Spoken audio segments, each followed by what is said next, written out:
What is up, my beautiful people? Hey, what's up, my people? Welcome back to yet another video. My name is Jonathan Benaya. If you're new here, please make it an effort to subscribe. Hit the like button, smash it if that's something you're into. What else do we do here? Share this video with your friends. It's the 4th of May, and it is the 35th day of lockdown in Uganda. And this being a channel that inspires travel to Africa, we will speak to an American writer and entrepreneur, Rashad McCrorey, who started his company in October 2016, Africa Cross Culture, that has inspired so many trips to Africa, particularly to Kenya, Egypt, Rwanda, Nigeria, and he's currently in Ghana, where he's been for 66 days since the 27th of Feb 2020. Now, McCrorey's story broke when he came out to speak about his decision to quarantine in Ghana instead of flying home to his family in New York. In this particular video, I get to dig deep into why he made this decision, but then I also get to listen to how he's been successfully planning trips to Africa. Please enjoy this Skype interview.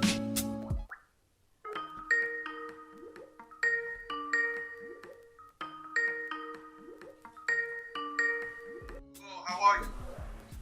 Yeah, I'm good. How are you? Can you hear me? Yes, I can hear you. Can you hear me? All right. Turn my picture on. I haven't used Skype in so long. I've been using Zoom and I've been using WhatsApp, so I had to download the Skype again. I see. Two things before we start that I want you to be aware of.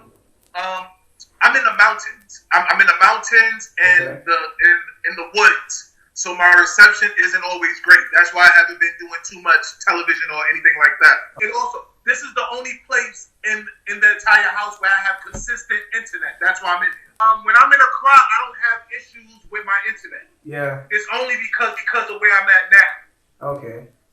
You know, I debunk stereotypes. People want to say, oh, you're in Africa. No, I'm in the mountains inside of a botanical garden in the middle of the woods. Yeah. That's why my reception is. I see. That's why my reception is bad.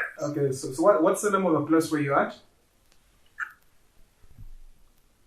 I'm in Aburi Botanical Gardens. Okay. ABURI. Yeah, ABURI Botanical Gardens. Okay. And how far is that from Accra? Maybe about, I want to say 40 minutes drive. Okay. 40 minutes drive. Yeah, it's in the eastern region in the Akwapim Mountains. Okay. Sounds awesome. Well, Rashad, thank you so much for allowing to do this. I unfortunately saw your email pretty late, but I thought it necessary that we would do this. So tell me, how many days have you been in Ghana?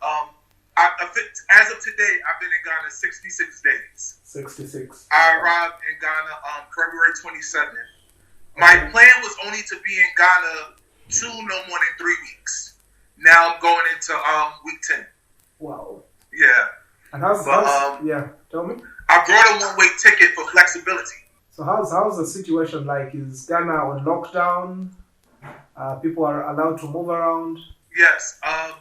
The president of Ghana put 3 major cities on lockdown a month ago. Okay. Accra, Port Tema, and the Greater Ashanti region. Lockdown was released last week Monday, so it's been a full week since lockdown was.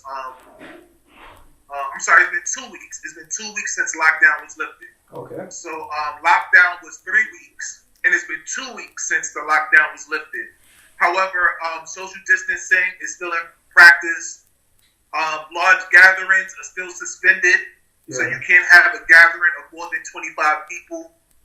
Okay. In the city of Accra, in order to go into banks, stores, or to freely move in these major cities, a mask is mandatory. You can be arrested if you're not wearing a mask. Whoa. Ghana borders are closed into May 31st, and then maybe about a week before they'll let you know if it's going to be extended even further than that. Okay. But Ghana has suspended its borders till May 31st. Okay. Yeah, thanks for giving us an update. I think it's pretty much the same situation down here. We are still in lockdown. Our president is meant to address the nation tomorrow about whether he is planning to extend or if we're going to have any form of easing.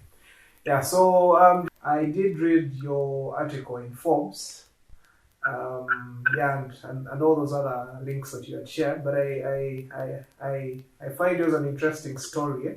You have to tell us about yourself, like who is Rashad? Just give us a brief, quick summary of who Rashad is. Oh, thank you, and thank you for taking the time to read everything, Jonathan. I'm very grateful in this opportunity. My name is Rashad McCrorey. I'm the owner of Africa Cross Culture. We take Americans to different countries in Africa, including Egypt, Ghana, Kenya, Nigeria, and Rwanda. And I'm working on getting Uganda on that list. Yeah. I met Eddie Kenzo 2019. I was telling him what I do. And I was like, you know what, just because of you, I'm going to work my way to Uganda. Yeah. And he's been real cool. I'm going to my story, but he's been real cool. Shout out to Eddie Kenzo. I don't know Eddie Kenzo. I'm not friends with Eddie Kenzo, but he responds to me on Instagram. I'll say that. Because one day, if we really are friends, then I'm going to big it up and say we really are friends. But he do respond to me when I talk to him on Instagram. Yeah. So those are the countries that I do right now. I'm working on getting Uganda on that list. I would love to get all of East Africa. I would love to work my way into Tanzania, Uganda, Ethiopia, South Sudan. And those are the places that I'm targeting. Yeah. I arrived in Ghana on February 27th of 2020. I was hosting a group of 4 Americans in Ghana for Ghana's Independence Day. Yeah. So the Americans arrived from March 3rd to March 9th. So I brought a one-way ticket to, Just to cut you short, are these African Americans or white Americans? Black Americans, yeah. Americans. Okay. I try to be impartial when I speak sometimes on the globe, because I'm a global figure now. Yeah. So I don't want to always say Black Americans because I don't know who I'm alienating in terms of press, in terms of sponsorship. So I try to watch my words when I'm on more of a global setting. But we do mostly cater to Black Americans. I have had 2 Europeans come on my trips before. So far we've served approximately 300 guests since 2017. Wow. So this group was me and 4 other Americans, for Ghana Independence Day, which is 6 March. So they attended from March 3rd to March 9th. Yeah. I originally brought a one-way ticket because there were other events that I wanted to attend. Yeah. And I wanted to work on my press. I wanted to work on my recognition. Yeah. I've been taking hundreds of people to Africa since 2017. Yeah. I say Africa because, again, I do several different countries. Yeah. But as I said in the Forbes article, I was just marketing and promoting for sales, for clients. Yeah. I didn't really respect the component of branding and how important media was to branding. Yeah. So I actually did go out there to get more press opportunities, to do more features, but it was going to just be based around different events that I was going to in Ghana. Okay. So I was already kind of prepared for this. I purchased a list, and your information was on the list. That's how I found you. Wow. Okay. And I even purchased that list back in February. Wow. I purchased that list back in February, so I had your information since February. I approached him, he came very highly recommended. Wow. It was a nice little list that I got. He was on the list. I'll tell you about the list later. Jonathan was on the list. Pretty much. So I was already prepared to just to start seeking out opportunities, start seeking out press and things like that. However, once the coronavirus pandemic started to take its course in America, I looked at my health situation. I have asthma. Black Americans are being hit hard by the virus due to environmental injustice. Yeah. We're always in the, by the highways. Our houses is always by the highways. Yeah. We have high levels of asthma. So I said, I'm in Ghana right now.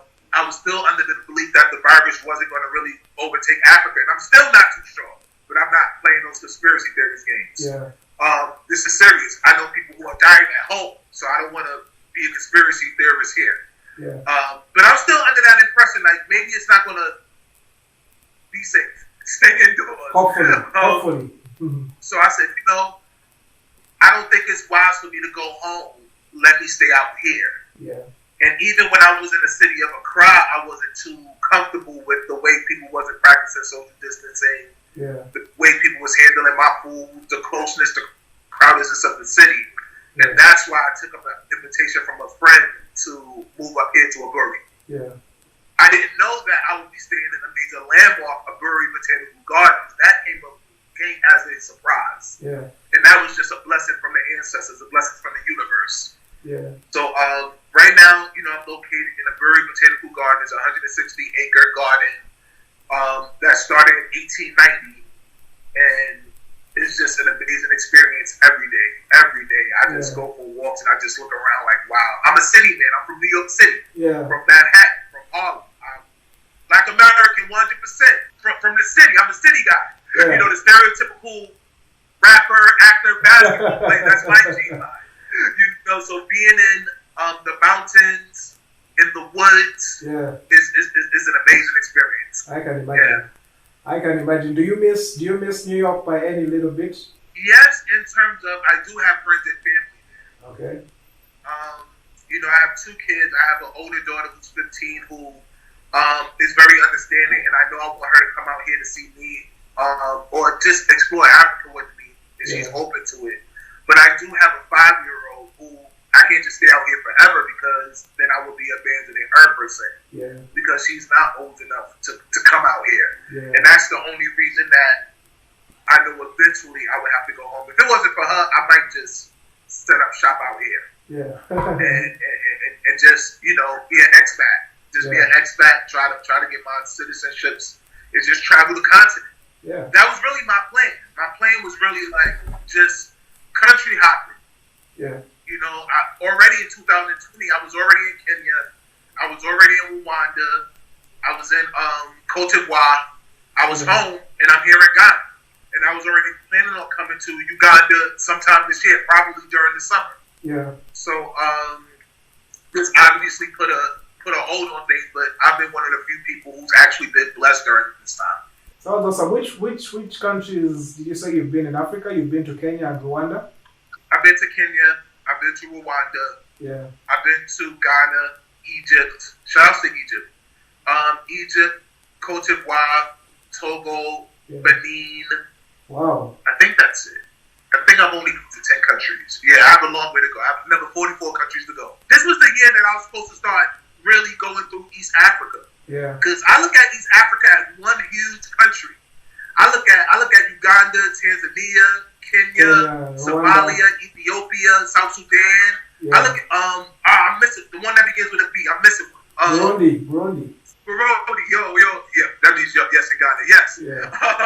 Burundi. Yeah. I look at that as one huge area for me to explore. Yeah. I look at that as one huge area that I wanted to just explore that whole huge section. I respect the individual countries, but I was looking at it in my eyes. That's one whole area for me to explore and to see which 2 or 3 countries really resonate with me.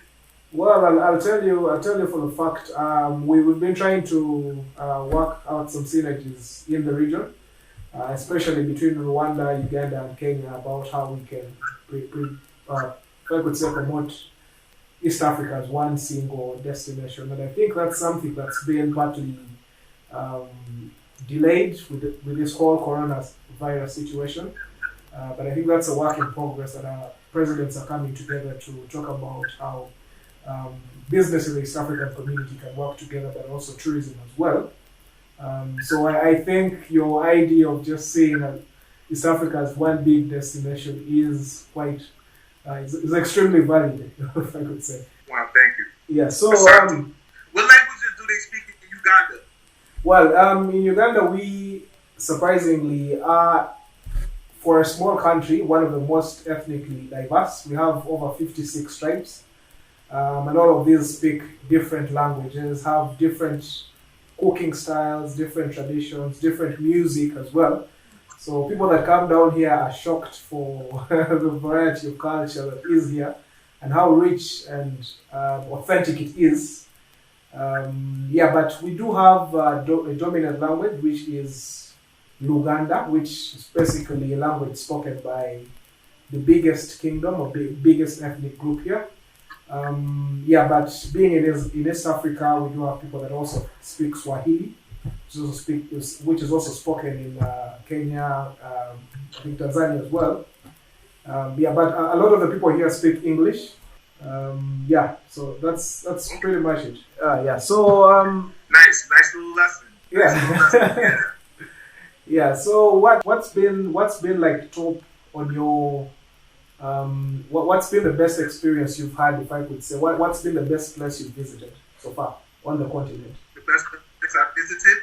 No, the best place in Africa. Ever? Yeah, of course. I only go to Africa. I don't travel anywhere else. I've been to Amsterdam on a layover, and I've been to Turkey on a layover. Yeah. But I have no care to travel anywhere else in the world. I know, my call and my purpose is to explore Africa. If I never touch Europe again, I've never been to Asia. If I never touch Asia again, if I never touch Asia at all, as of now, I don't care. I've had so many wonderful experiences in pretty much all the countries that I've visited. Like even this year, I got chased by an elephant in Kenya. What? If you scroll down my Instagram page, you can find it. He was in the van. People want to say the elephant chased me while I was running on my feet. No, we were in the van. It was me, my tour guide, and the driver. I was videotaping the elephant, and then the elephant just started running and taking off after the van. All right. Oh, it's chasing us.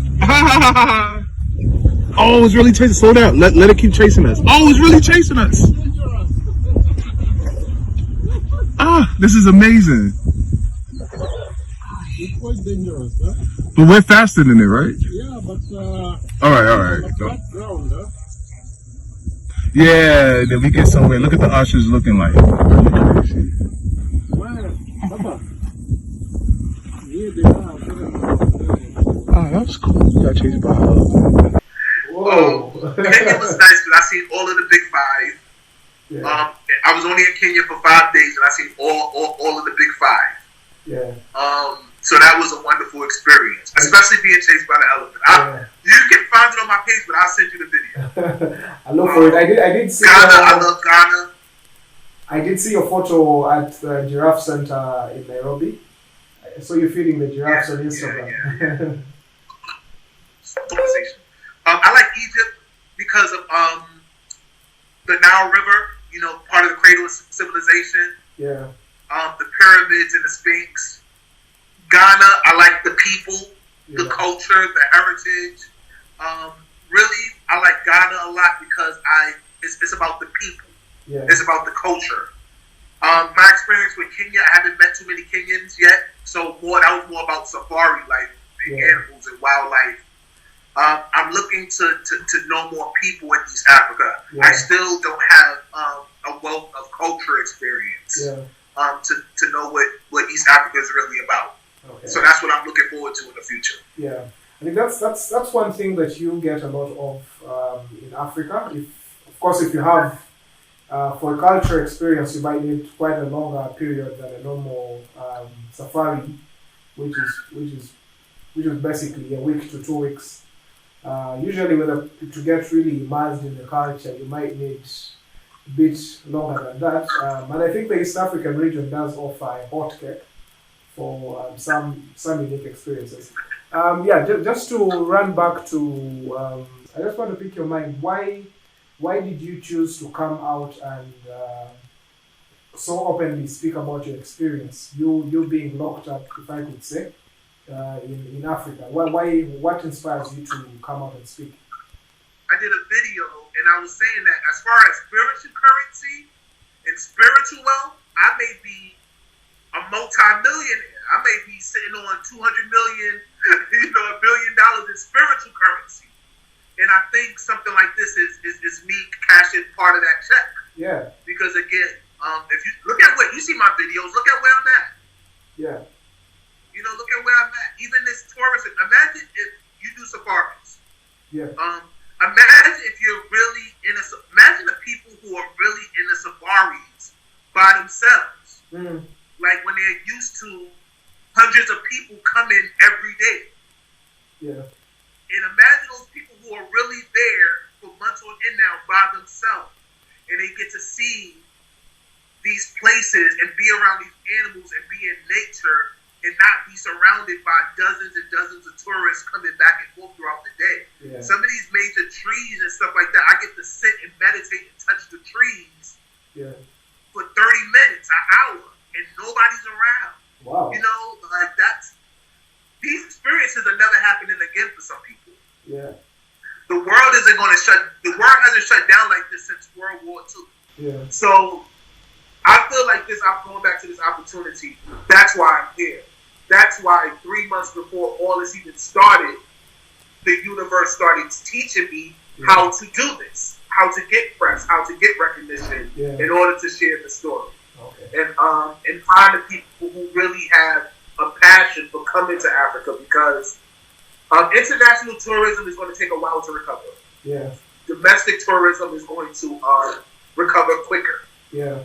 Than international, because you got to get on a plane, and plane prices are probably going to be out of control. People are going to be scared to travel. Yeah. There's going to be outbreaks in different countries because not all countries are taking a proper recognition. People are opening back up for financial reasons. Yeah. I call it political science instead of medical science. Yeah. You know, so the people who are going to travel first are the people who really have a passion to learn about Africa, whether it's for environmental reasons, whether it's for cultural reasons, whether they want to escape America for systematic oppression. And those are the people who are going to gravitate towards me. Okay. Yeah. And since you talked about that, I just want to pick your mind. What would be your advice to African tourism organizations, or maybe if I could call them tourism boards, that are grappled with the thought of how to make it out, how to recover from this entire shock? Because like where I come from in Uganda, our government is pretty much out of if I could say out of options of how to get this tourism sector back to its feet. So what would be your advice? Expand. Don't retract. Yeah. While everybody's retracting, you expand. While everybody else going to try to wait it out or give up or put their plans on hold or panic and hold on to their money, even though most people are not going to make money and they're going to lose money, try to push yourself to gain market space. Even if people can't travel right now, there's nothing stopping anyone from building strong relationships. Yeah. Increasing their notoriety, getting the word out about their company. So put yourself in a position that once travel do start opening up again, the people who are willing to take those chances to travel, do your best to make those your customers. Yeah. You should come out stronger. While companies and people that are bigger than you are cutting down, you should be coming up. Your competition, when they're falling off, you should keep moving and you should start lapping them and making distance. You should come out. You should try to find a way to come out of this position stronger. For you personally, continue to put out great content. Continue to build your mailing list. Yeah. To reach out to people, to have stories. You know, like I haven't been to Uganda. I met Eddie Kenzo once. You know, I've been to Kenya and Rwanda, but it's not stopping me from meeting a Ugandan journalist and entrepreneur. Because when the world opens back up again, and I'm in Uganda, and I'm ready to come to Uganda, and I want to talk to a major Ugandan TV station or newspaper, I've already had an interview with a Ugandan. You know, I already have relationship. Yeah, definitely. When I need a favor, say Rwanda. I was about to say Wakanda. But I need the favor in Uganda. I'm coming to you first because I'm still making connections. So to finalize your question, I would say do whatever you can do during this time to expand because everybody's at a standstill. Yeah. Nobody's doing nothing. Travel industry, nobody's doing nothing. Yeah.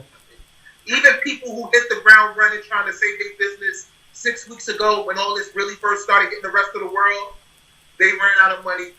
They ran out of hope. Their sales are going down. They don't know what to do. We still have more time.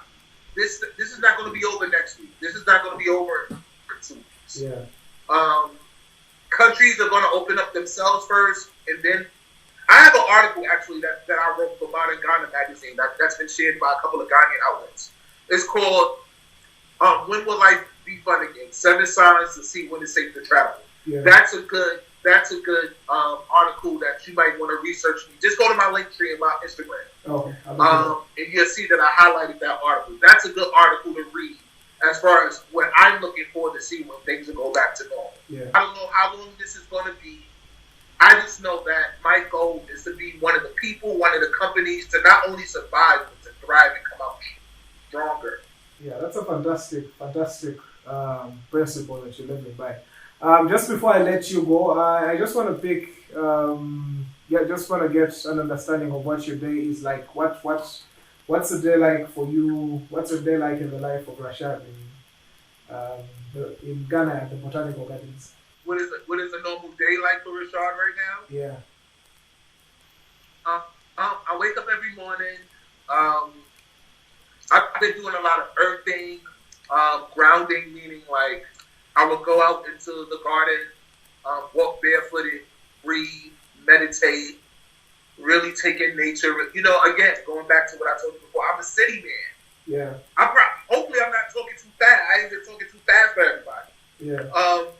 I've been taking some time out to meditate, to breathe, to take into nature, kind of ground myself, try to get myself in touch with the earth, so I can hear, so I can be mentally aware.